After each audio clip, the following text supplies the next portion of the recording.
নমস্কার বন্ধুরা, আমি পলাশ বিশ্বাস আর আপনারা দেখছেন পলাশ বিশ্বাস ভিডিওস। আশা করি আপনারা প্রত্যেকে ভালো আছেন এবং আপনাদের বাগানের গাছগুলিও ভীষণ ভীষণ ভালো আছে। বন্ধুরা, থাম্বনেল আর টাইটেল থেকে বুঝতেই পেরে গেছেন যে আজকে কোন বিষয় নিয়ে আলোচনা করব। হ্যাঁ বন্ধুরা, অপরাজিতা ফুল গাছের আগস্ট মাসের পরিচর্যা, কি পরিচর্যা হবে, কি সলিড ফুড মাটিতে দেবো। কারণ প্রত্যেকটা বাগানই, আমরা যারা টবে বাগান করি তারা কিন্তু প্রত্যেকটা মাসে আমাদের কিন্তু যে সলিড ফুড বা যে মিক্সড ফুড যেটাই বলি না কেন, মানে হাড় গুঁড়ো, শিংকুচি ইত্যাদি ইত্যাদি যেগুলো জৈব সার, সেগুলো কিন্তু মাসে একবার হোক বা দুবার হোক সময় বুঝে জ্ঞান মানে অনুযায়ী দিতে হবে। তো এইখানে যে মিক্সড খাবারটা দেওয়া হবে এবং তারপরে যা যা মানে করতে বলবো, ফোলিয়ার স্প্রে গাছের পাতায় সেইভাবে করবেন। কীটনাশক কীটপতঙ্গের আক্রমণ থাকবে না। গাছ ঠিক এরকম ঝোপালো হয়ে প্রতিদিন অপরাজিতা গাছে ফুটবে অজস্র ফুল।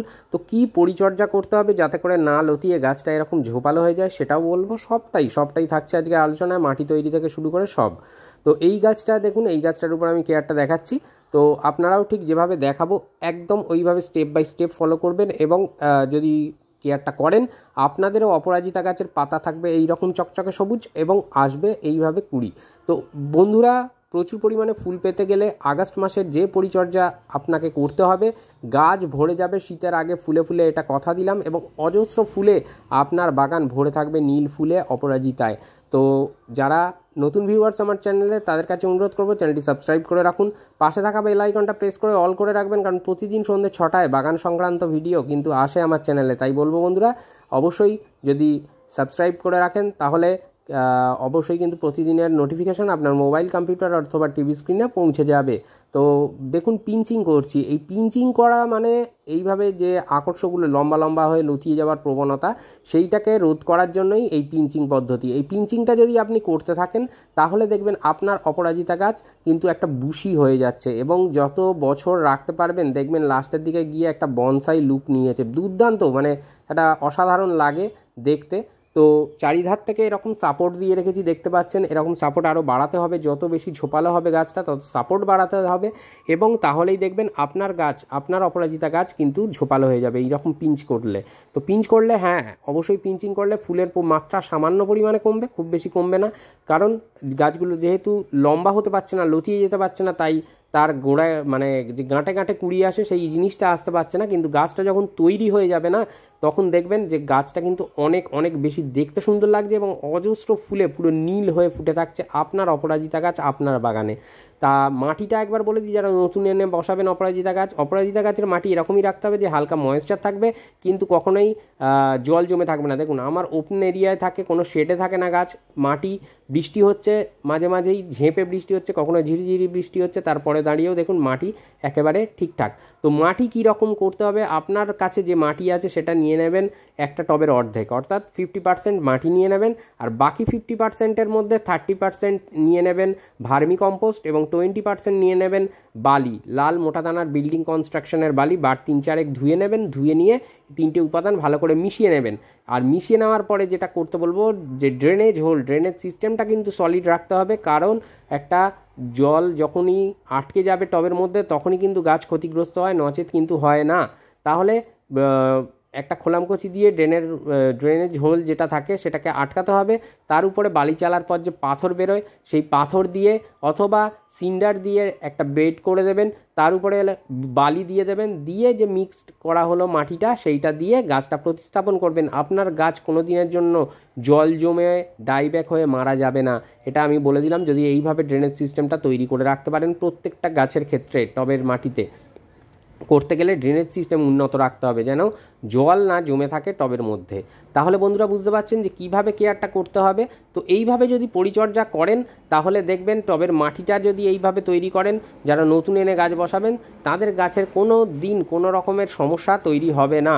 তো বন্ধুরা, যেটা করতে হবে এই সময় দাঁড়িয়ে, খাবার দিতে হবে। তাই জন্য মাটিটা সামান্য পরিমাণে হাত দিয়ে হালকা হালকা করে খুঁচিয়ে নিচ্ছি, কারণ যে খাবারটা দেবো আগস্ট মাসে সেই খাবারটা গাছ যাতে দ্রুত গ্রহণ করতে পারে সেই জন্যই এই মানে ব্যবস্থাপনাটা নিচ্ছি।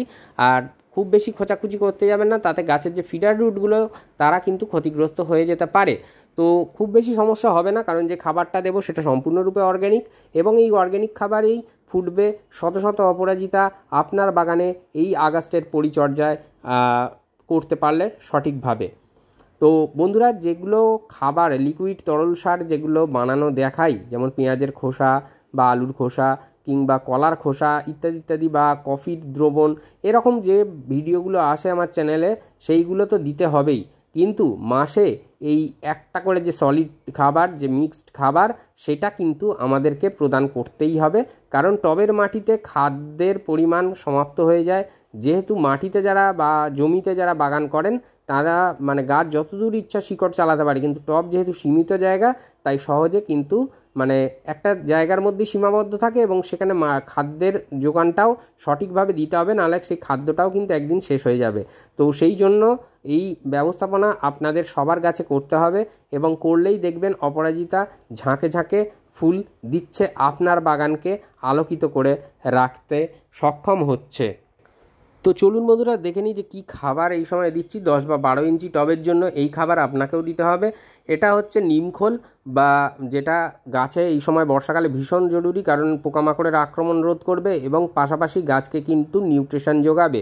আর এই নিমখোল দিলেই একমাত্র বর্ষাকালে সরিষার খোল বা বাদাম খোলটা ব্যবহার করা যায় না, তো সেই জন্য নিমখোলটা আরামসে আপনারা ব্যবহার করতে পারবেন। এটা বায়ো পটাশ, অর্গ্যানিক পটাশ বা জৈব পটাশ যেটাকে বলা হয়, সেই জৈব পটাশ, এটা 1 টেবিল চামচ, নিমখোলটা 1 টেবিল চামচ। এটা যেটা দেখছেন সিউইড গ্র্যানুয়েলস, এটা অনুখাদ্য।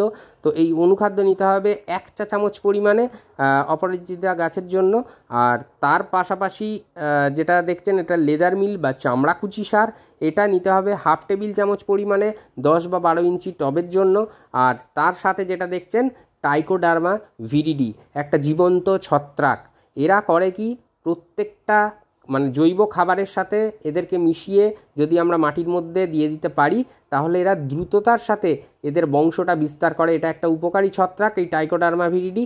এরা মাটির সাথে মিশে যায় এবং মিশে গিয়ে যে ক্ষতিকারক ছত্রাকগুলো আছে তাদেরকে ধ্বংস করে এবং তাদেরকে মারে, যার ফলে আপনার গাছ কখনো কোনো দিনের জন্য ডাইব্যাক হয়ে মারা যাবে না।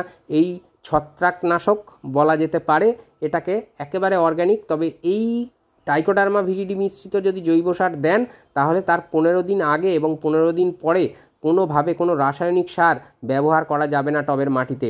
আর আমার মনে হয় রাসায়নিক সার না ব্যবহার করাটাই ভালো। অর্গ্যানিক বা জৈব পদ্ধতি মেনে যদি আমরা করতে পারি বাগান, তাহলে খুবই সত্যিই ভালো রেজাল্ট পাওয়া যায়। হ্যাঁ, অবশ্যই শীতকালের বাগানটাকে আমরা মানে রাসায়নিক সার ব্যবহার করতে পারি, কারণ যেহেতু 2.5 থেকে 3 মাসের বাগান, সেই জন্য এই রাসায়নিক সার ব্যবহার করা যেতে পারে। কিন্তু যেগুলো পার্মানেন্ট গাছ, যেগুলো গরমকাল, বর্ষাকাল এবং শীতকালেও আমরা যে গাছ থেকে ফুল পাই, সেই সমস্ত গাছে আমার মনে হয় অর্গ্যানিক সার ব্যবহার করা সবচেয়ে ভালো, কারণ দীর্ঘমেয়াদী গাছ এবং এই জৈব খাবার ধীরে ধীরে ডিকম্পোস্ট হয় এবং ধীরে ধীরে গাছকে খাদ্য সরবরাহ করতে থাকে। তো সেই জন্য আমি বলবো সবসময় যে অর্গ্যানিক উপায়ে বাগানটা করুন। আর এই যে খাবারটা মাটিতে দেওয়া হলো, তার থেকে ঠিক 1 সপ্তাহ পরে আপনারা হিউমিক অ্যাসিড 1 লিটার জলে, যাদের লিকুইড ফরমেশনে আছে 1 লিটার জলে 1 ml 2 ml দেবেন, এবং যাদের ডাস্ট ফর্মে আছে তারা 1 লিটার জলে নেবেন 1 চা চামচ, টেবিল চামচ নয়, সেই রকম নিয়ে 1 লিটার জলে গুলবেন। গুলে হিউমিক অ্যাসিড 250 থেকে 300 ml 10 বা 12 ইঞ্চি টবের জন্য দিয়ে দেবেন টবের মিডিয়ায়। এই হিউমিক অ্যাসিড দিলে যেমন গাছের খাদ্যের কণাগুলো ভাঙতে সাহায্য করবে হিউমিক অ্যাসিড, তার পাশাপাশি গাছের শিকড়কে মজবুত করে তুলবে। তো এই হিউমিক অ্যাসিডটা দিতে হবে 1 সপ্তাহ পরে টবের মিডিয়ায়, খাবার দেওয়ার ঠিক 1 সপ্তাহ পরে। এরপরে গাছের পাতায় একটাই ফোলিয়ার স্প্রে করতে বলবো আমি, সেটা হচ্ছে মাইক্রোনিউট্রিয়েন্ট। কী ধরনের মাইক্রোনিউট্রিয়েন্ট নেবেন সেটা আপনার ব্যাপার সম্পূর্ণ। আমি বায়োভিটা এক্স দেখাচ্ছি মানে এটাই দিতে হবে এমনটা নয়, যেটা আপনার কাছে হাতের কাছে আছে সেটাই দেবেন। আমি এর কোনো বিজ্ঞাপন করছি না, এটা বাগানে ব্যবহার করি, রেজাল্ট ভালো পাই, তাই আপনাদেরকে এটা দেখাচ্ছি। মানে অনুখাদ্য একটা দিতে হবে, যে কোনো অনুখাদ্য হতে পারে, যেমন আপনারা দিতে পারেন সাগরিকা, আপনারা দিতে পারেন অল ইন গোল্ড সুপার, বা মোবোমিন, অ্যাগ্রোমিন গোল্ড, অ্যাগ্রোমিন ম্যাক্স, এরকম প্রচুর বাজারে অনুখাদ্য বা মাইক্রোনিউট্রিয়েন্ট পাওয়া যায়। এটা যারা বায়োভিটা দেবেন 1 লিটার জলে 1 ml নেবেন, নিয়ে সকালবেলা গাছের পাতায় স্প্রে করে দেবেন।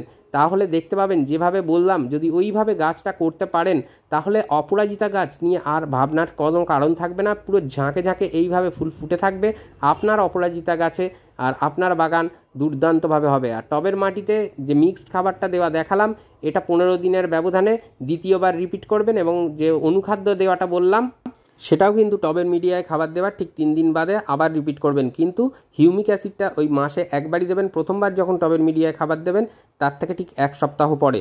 ব্যাস, আর কোনো রেজাল্ট আর কোনো চিন্তা করতে হবে না। খালি খেয়াল রাখবেন যে টবের মাটিতে যেন জল না দাঁড়ায়, আলো বাতাস যেন পর্যাপ্ত পরিমাণে পায়, সূর্যের আলো যেন পর্যাপ্ত পরিমাণে পায়। তাহলেই দেখবেন আপনার গাছ খুব ভালো থাকছে, অপরাজিতা গাছ। আর হ্যাঁ, 10 দিনের ব্যবধানে যে কোনো কীটনাশক গাছের পাতায় স্প্রে করে দেবেন, তাহলে কীটপতঙ্গের আক্রমণের হাত থেকে আপনার গাছ রক্ষা পাবে, সুস্থ থাকবে। তো আজকের মতো এ পর্যন্তই বন্ধুরা, আবার আসছি আগামীকাল ঠিক সন্ধ্যে 6টায়। ততক্ষণ সকলে সুস্থ থাকুন, ভালো থাকুন, প্রচুর পরিমাণে গাছ লাগানোর পাশাপাশি অবশ্যই দেখতে থাকুন পলাশ বিশ্বাস ভিডিওস। মন থাক চিরসবুজ, পৃথিবী হোক সবুজময়, এই বলে আজকে এখানেই সমাপ্ত করছি। আবার আসছি আগামীকাল ঠিক সন্ধ্যে 6টায়। নমস্কার বন্ধুরা, খুব ভালো থাকবেন সকলে।